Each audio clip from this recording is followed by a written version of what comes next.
Thank you for joining us today. I'm your host, Tracy Bennett. In studio with me are certified financial planners Stephen Lucan and Tony Payne. Hey, guys, glad to have you back. Nice to be here. Back in for another topic. This is a really good one. I see so much media play on social media. Some of the YouTubers and TikTokers are talking about it, and I really wanted to kind of dig in and have you kind of dispel some of the myths and debunk some of the garbage that's out there. About what? Smart debt strategy using a HELOC to accelerate debt payoff. What's a HELOC? That's the first question. So what I want you to first explain is, what is it? What does it do? Go, Tony. You've got to own a home first because the first letter is home. So if you own a home, you're good. We can continue the acronym. So after that, it's equity. So you've got to have equity in the home. That's the second piece. If you just bought it, if you're a first-time home buyer using FHA, you may not have enough equity in the home to even talk about this. So first two letters, home and equity. Now we're up to the key part. It's a line of credit. So when you're thinking about home equity line of credit, it's basically a secured loan against the equity in your home. The idea being they can give you a pretty low interest rate sometimes compared to a credit card, because if you don't pay it, they can secure your home. It's a lien against the home. It's another kind of mortgage. So it's not to be toyed with, trifled with. It's serious. But at the same time, used correctly, you can use it for all kinds of great things because usually it is a lower interest rate than some of the other things that might be out there. Okay. There is another form of loan that's similar to the HELOC, and I can't for the life of me remember what it's called. Isn't there one that's second mortgage? Is that what it is? Possibly. That's similar to the HELOC? Well, not really. Confused, No, personally. it's because a home equity line of credit is in essence a credit card, right? I mean, that's really what A credit card against your equity within the home. A second mortgage is a secondary mortgage that's locked in. You can't add or you can subtract to it by paying it down, but you can't add to it. So is a line of credit always a HELOC? It would be. Okay. Yep. The idea of what we're talking, the other variety, as you're mentioning, though, would be taking equity out of the home as one lump sum and then fixing it. Then it's a fixed loan. It's that second mortgage, Right. or you're taking out another loan. That's the one I was thinking of. Yep. That was easy to popular in the confuse. early 2000s, pre-disaster in the housing market. That was real popular. And yep. And it's, sometimes it may make sense still, but again, for everybody, it's a little different. And it depends upon your bank.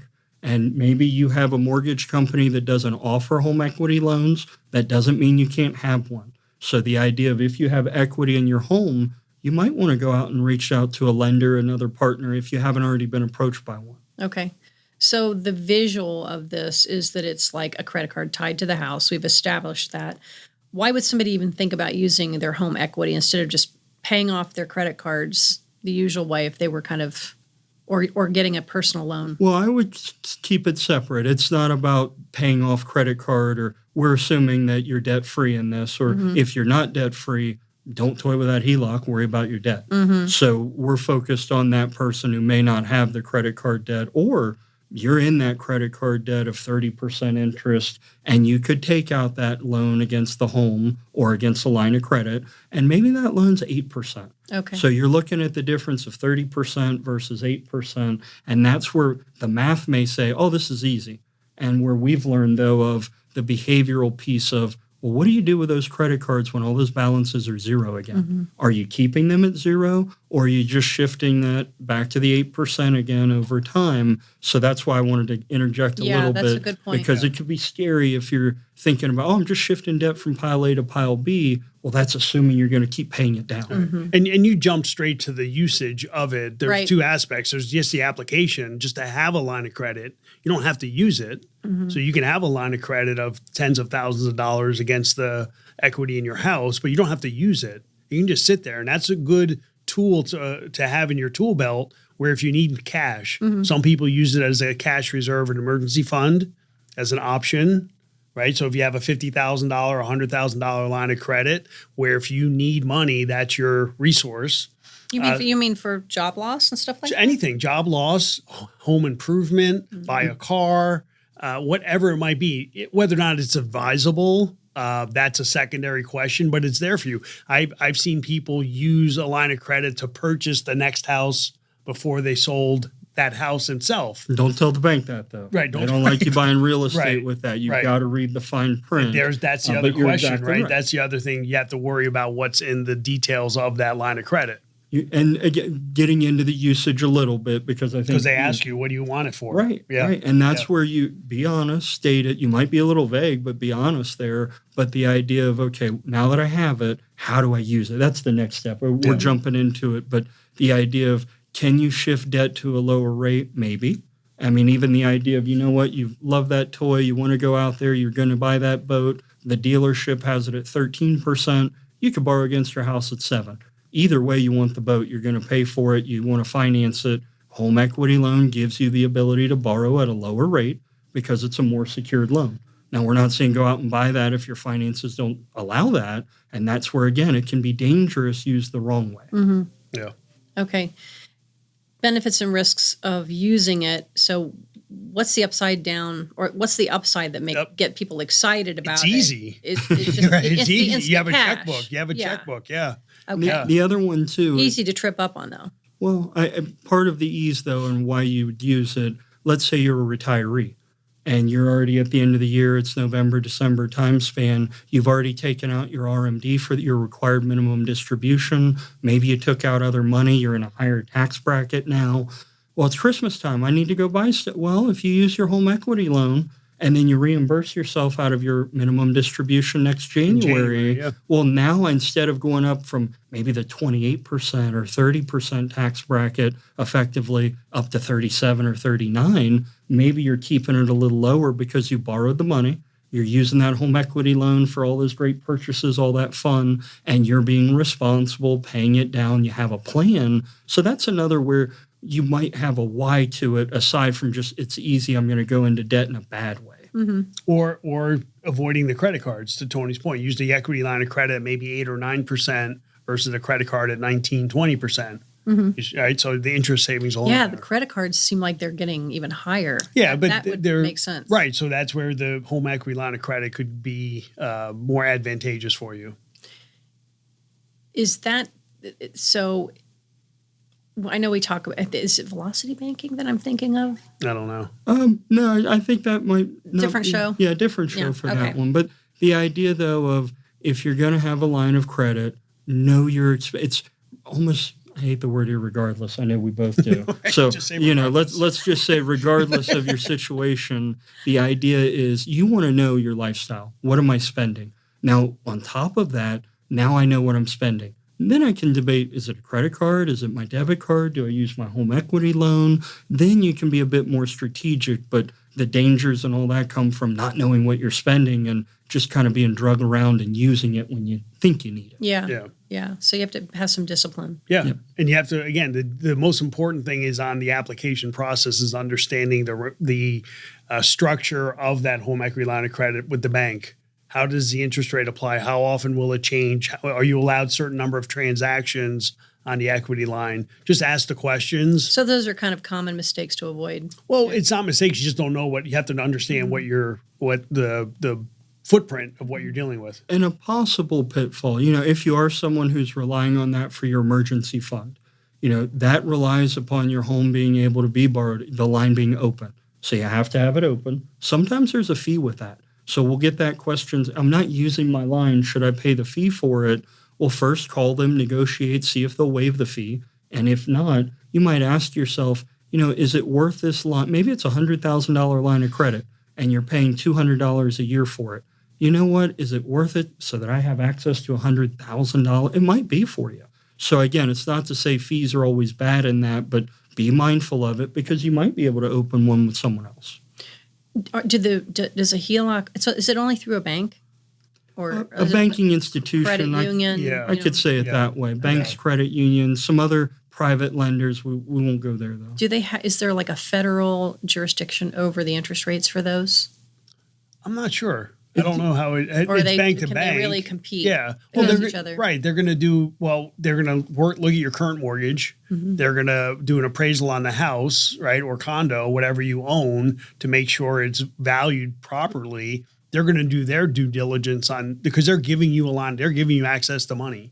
So they're going to do their due diligence as well. The banks will. And that is typically tied to what's the current prime rate, what's the lending rate right now. And we'll use some terms you can Google later, but the idea is there's a set rate banks get to borrow money at, then they get to borrow it or loan it to you. And in the middle, they're going to add their fees on top of it. And depending upon your state, that's what really sets the interest rate specifically, because some states might have a cap on it or a limit, to your point, on secured debt versus secured debt. So it's really specific to you, your area, maybe even your zip code. When you go to some of these websites to look for possible loans, that's also why they're asking you for your zip code, is that way they're applying those local rules, the local things to it. And you have to look at the term. It might be only open for 10 years.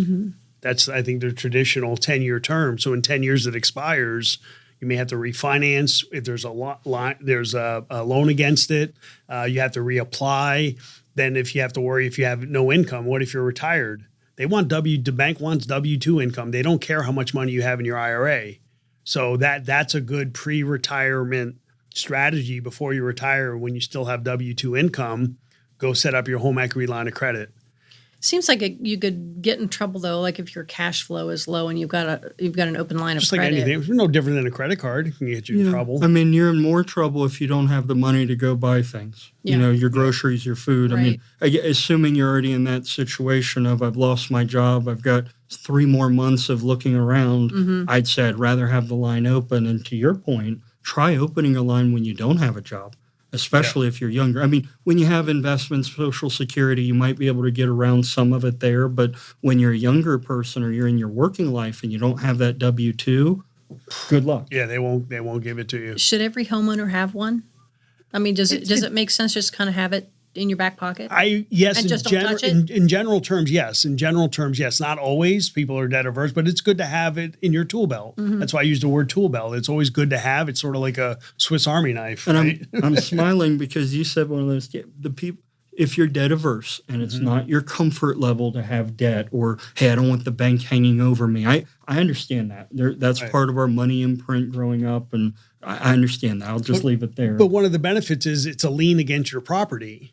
So if you're worried about title fraud, I hate to go there because we see the commercials, but the home equity line of credit's a lien against your property. So if someone's trying to commit title fraud, it might trigger it because you have a lien on the property.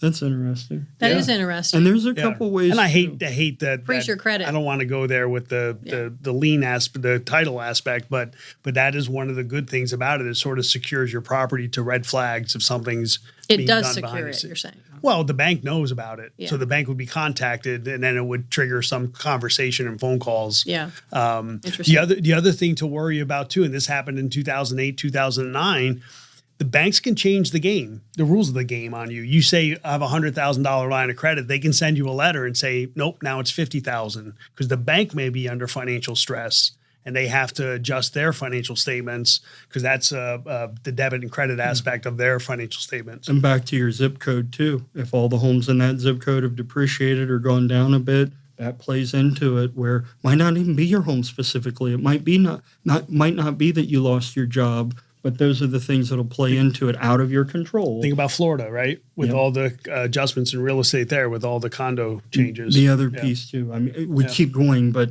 you have to maintain and keep your property up to date to get one of these. So you think about, well, if I don't have that $50,000 for an emergency at the house, I'll just borrow it. Well, if you don't have the line of credit already open, usually there's a home appraisal that goes along with it. So if you're trying to fix something like the foundation, like the roof, you're kind of stuck in that circle of, well, I've got to unlock the equity in the home, but I can't because I can't borrow against this home because it's not passing the inspection. So being another proactive. Reason to have it open early. So being proactive makes sense then. So in general terms, yes, it's good to have in your tool belt. What's it do to your credit score to open one of these? Probably improves it. Yep. Right? Because you have more debt. Access to more debt, so it probably helps your credit score. And the key is how much you're using of it. How are you using it? How are you utilizing it? That plays into it very much. And maybe another benefit, or just a way to think of it too, I hate to think of those who might be timing the market, or they're leaving money in real aggressive spots, and maybe you're a business owner and business is turned. having that home equity line of credit to make a payroll payment or something like that, that might be the difference of keeping the business going or not. So you think about, again, you hate to even go there, but you don't have to talk to the bank again. You don't have to go through financing again. There's other reasons, too, why you might want to just have it on the side available. Would this be the same tool you would use if you were a business owner? Is it a HELOC for a business owner? It's the same tool because you're a homeowner. Okay. So it would be about the homeowner. If the homeowner has a business, it might apply. If they don't, it doesn't. Business line of credit is a separate line of credit. Okay, that was a better way of asking the question. Thank you. It's a line of credit, right? So if I can prove that you are valued and I trust you as a borrower, I can lend you money. I'm a bank then, right? So it's all about the relationship. Does that borrower, or is it trustworthy? Are they going to pay it back? What's the collateral? Is the collateral worth it? Yeah. Right. So if you tell me I'll collateralize the car and I said, okay, the car's worth good 10, 15, 20,000, I'll loan you $5,000. Do people really buy cars with them? Definitely. Oh, sure. As I mentioned, even the toys, RVs, boats, where the interest rate's higher, and usually you see where things depreciate quicker, they're going to have usually a higher interest rate, maybe double digits or more. So to be able to say arbitrage, I can afford this. That's the key. You're not doing it just because, hey, I'm going to borrow even more than what I can afford. No, that's the wrong way to do it. But if you're someone who already did your numbers, you know where you're at, well, it's going to be a lower interest rate sometimes to use that. And if you do itemize your deductions on your tax return, the interest is deductible.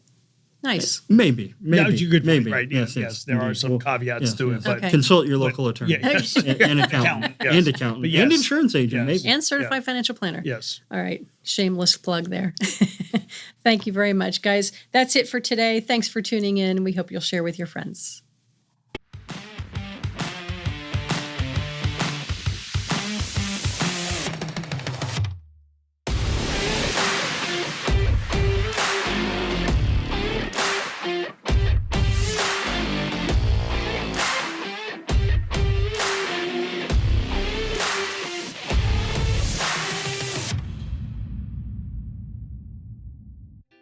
Boxland Media. Think big.